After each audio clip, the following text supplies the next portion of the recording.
FIFA have released their Federations Report of the Year. So let's talk about these findings.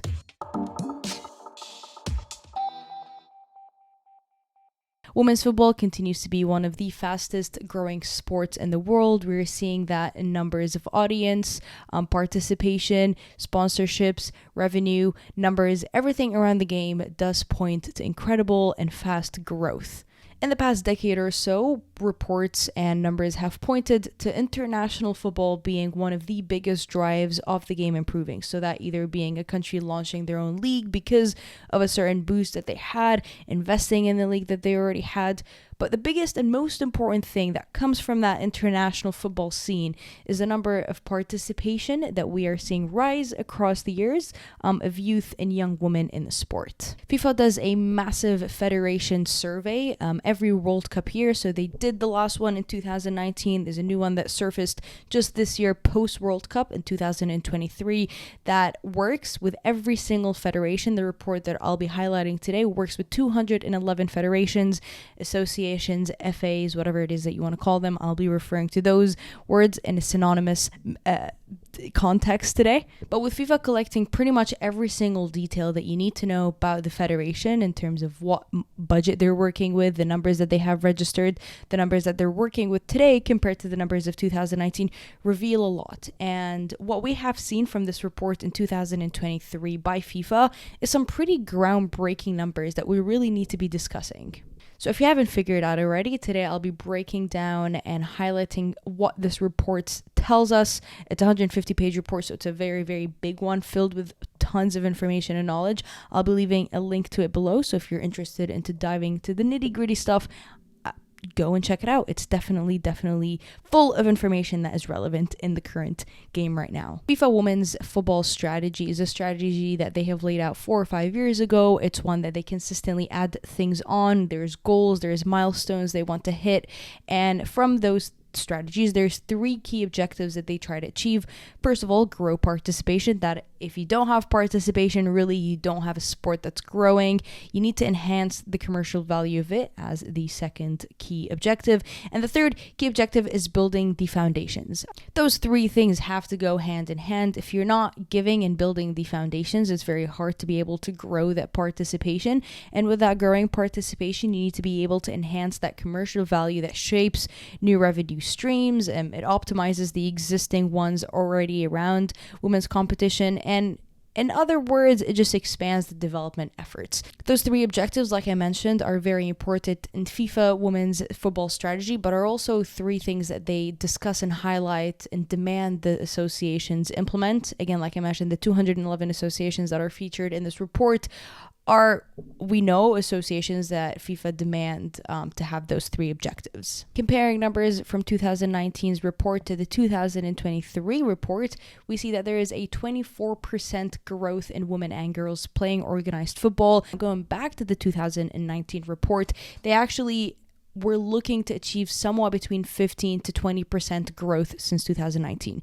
So the fact that they were able to hit 24% growth, including the fact that there was a COVID-19 pandemic happening during that time, and are still sitting at 16.6, shows that the women's game is actually even able to adapt around these environments. And despite the whole pandemic that happened that obviously impacted sports in general, you were still able to see that growth. And in fact, this report specifically highlights that the Euros and the Women's World Cup kind of worked as a canceling factor to what happened in the pandemic. Out of those 16.6 million that are playing organized football, 3.9 of them are registered female players, and over 19,000 are playing professionally across the world. That number also rises about 10 to 11% from 2019. This is not a surprise considering that there was no leagues being launched, different tiers with those leagues also being launched. So being able to have that number grow is not so much of a surprise, but you are seeing that trend and you're seeing that participation actually respond to that professional game growing. Breaking those numbers down a little bit, CONCACAF sits number 1 with over 7 million girls playing organized football. After it comes UEFA with 5 million, and then obviously, unsurprisingly, CAF sits with 1.7. So obviously, CONCACAF sitting on top means that they represent 43% of that 16.6. Under it is UEFA, like I highlighted, sitting with 32% overall figure. What's really interesting to note is that they actually were sitting at only 14% of representation back in 2019. So 14% to 32% overall figure is over double. And for UEFA to be able to achieve that in just 4 years, again, given the fact that there was an entire pandemic happening in those 4 years, this is massive. And it basically tells you this is what you get when you invest. Girls will register when you give them the academies and when you present to them the facilities to go in and play and register. They will register. There's always been interest, but now you're giving them facilities to actually end up in playing football. It's not only just those facilities and investing in building those facilities, but it's also the fact that all these clubs are highly concentrated in Europe. 60% of 55,000 registered clubs are in Europe. That is huge. England on its own has had a 2,700% growth from 2019. Brazil actually is sitting at a 5,500% growth, and Mexico is sitting at about 3,000% growth. It's not surprising to see Brazil also have big numbers. Obviously, they're Copa America reigning champions. Mexico see this growth also unsurprisingly after launching Liga MX, which is a very, very exciting league. So it's almost like when you see international sides winning because of the talent and the funding, you get participation numbers increasing. If you give a country a league like Mexico, you will see numbers increasing. England doing what they're doing with the WSL and how much they invested in that Euros, you're seeing growth. So it's just perfect when you see all these numbers paralleling together.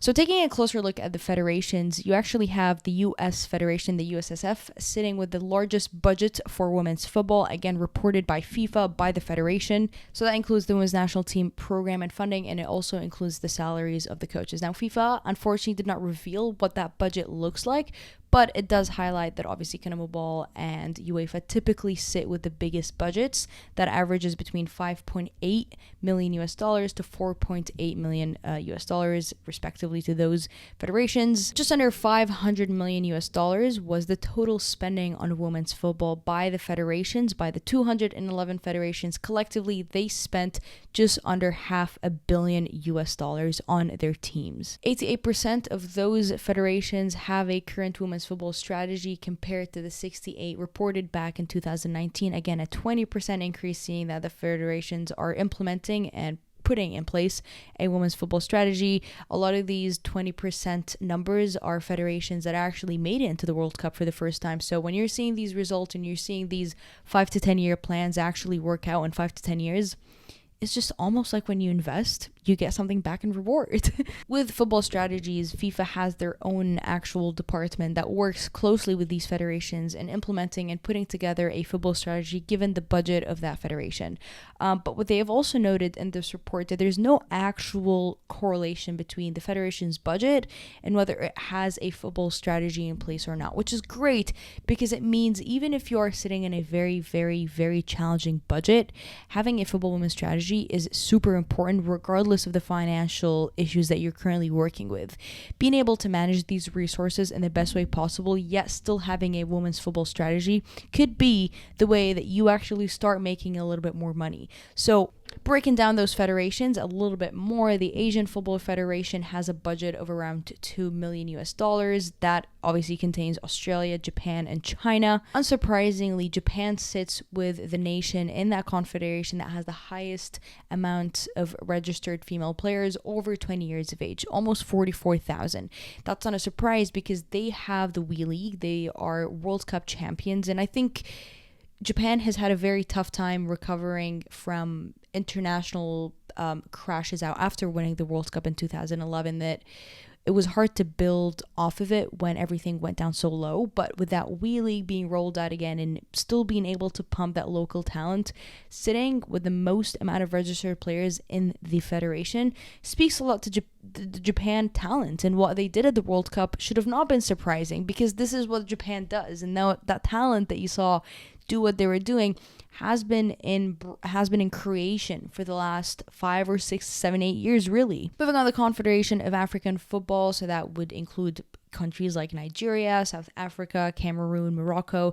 The average federation budget for their women's football team sits just under $1 million, but that is about 20 to 21% increase from 2019.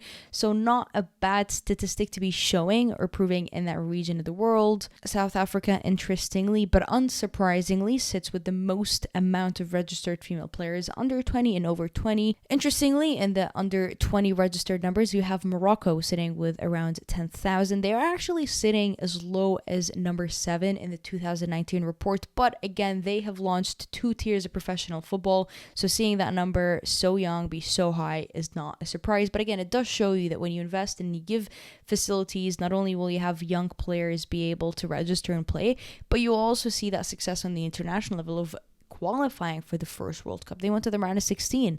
Pretty neat stuff from Morocco here. CONCACAF, so that is North, Central America, and the Caribbean Association. If you didn't know what CONCACAF stood for, that's going to include the US, Canada, Mexico, that Caribbean area. The average budget for those federations in the CONCACAF region sits about $2.7 million. Now, it's very important to note that this number is heavily skewed by the big boys in this area, the likes of the US. I mean, if you compare the US to some of the other nations, it really massively shoots up that average. So the average budget for the federations to spend on women's football in that region sits about $2.7 million. Now, I will note, FIFA did not note this, but I will note, doing a little bit of research, you will have obviously the likes of US massively skew this number.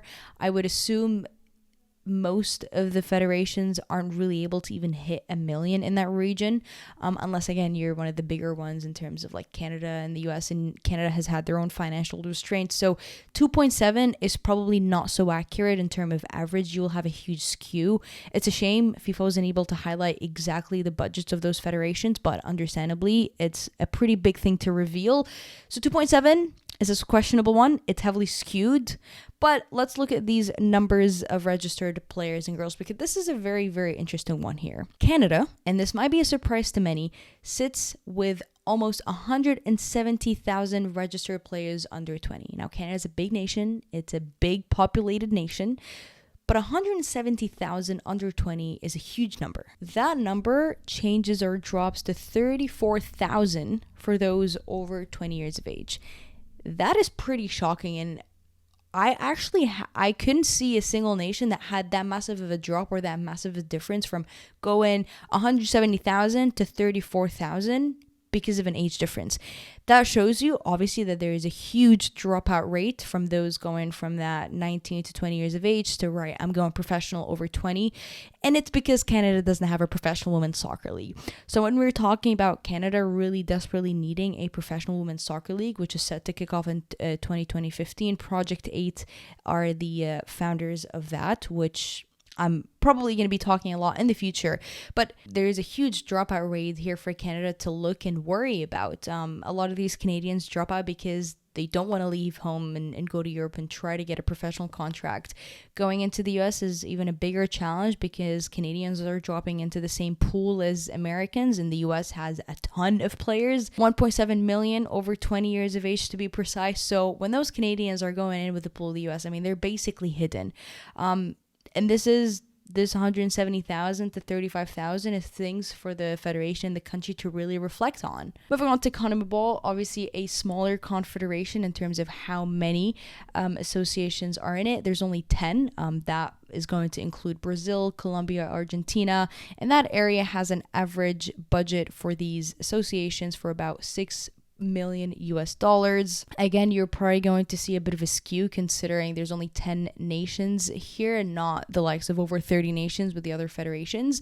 But $6 million is interesting because you then have to look at the revenue streams, and CONMEBOL has one of the most diverse revenue streams. They're the only confederation that has a women's national futsal team, 10 out of 10. 90% or 9 out of those 10 confederations have a women's football strategy. And best of all, every single nation has their own top-tier senior domestic competition, meaning there is a league one way or another in those nations. So when you have a confederation that hits all these revenues, I think it's going to be one to fear in the next 4 or 5 years. Now, this is not to say that they're no underdog by any means. You know, you're talking Brazil, you're talking, I think Colombia is in the conversation now. But when you see these revenue streams, you see these diversity of how they set up that talent. Either it's on the beach or a futsal team, or just the fact that every single one of them has a league. That speaks something. Colombia sits with the highest amount of registered girls under 20 and over 20. Again, Colombia will be, this is how they're producing the likes of Linda Caicedo. They have more registered numbers than Brazil. That's probably a statement that you didn't think was going to happen anytime soon in the women's game, that Colombia is going to have more girls playing than Brazil.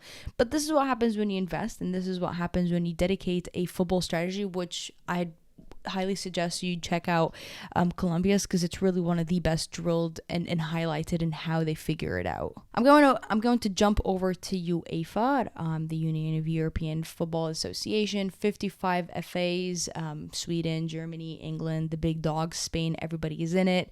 4.8 million US dollars is the average budget for these federations. Again, a number that you probably will see equally spread out with the big teams. England has the highest number of youth players registered. Right under it is France. But when it comes to the registered players, again, over 20 years of age, it's Germany and then Sweden and then the Netherlands.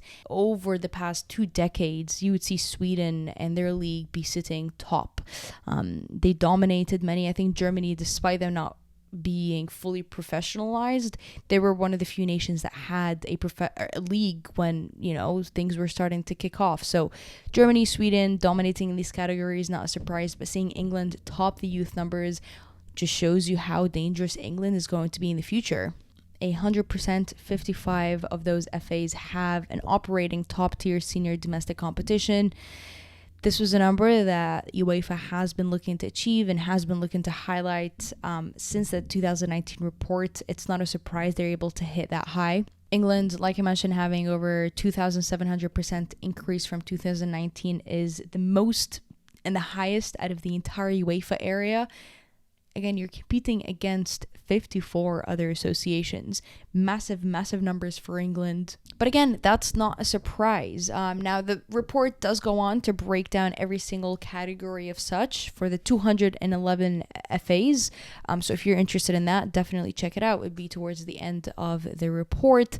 But this is really how football works and develops. You grow participation. There's an increased grassroots participation and talent pool. That inevitably grows commercial value of the sport, increased revenue. There's different commercial partnerships that become interested. That game day revenue is very important, and that continues to grow. All of it helps build the foundations, increasing regulation, governance, facilities, welfare standards, etc., coaching standards. There's higher player wages, which are something that we still continue to advocate for, and really give a more viable career opportunities for women and girls. So this is a cycle that is thankfully being replicated in a lot of those countries. It's great to see those federations be able to respond to FIFA's survey reports, and it's fantastic that FIFA is able to release such numbers every World Cup year. As always, let me know your thoughts on this discussion, on this report, on this video. What things were you surprised by? Is there anything you were surprised by? As always, I'll leave it down below. So if you're interested, do definitely check it out. It's a ton of knowledge. Give it a look. It's a fun one.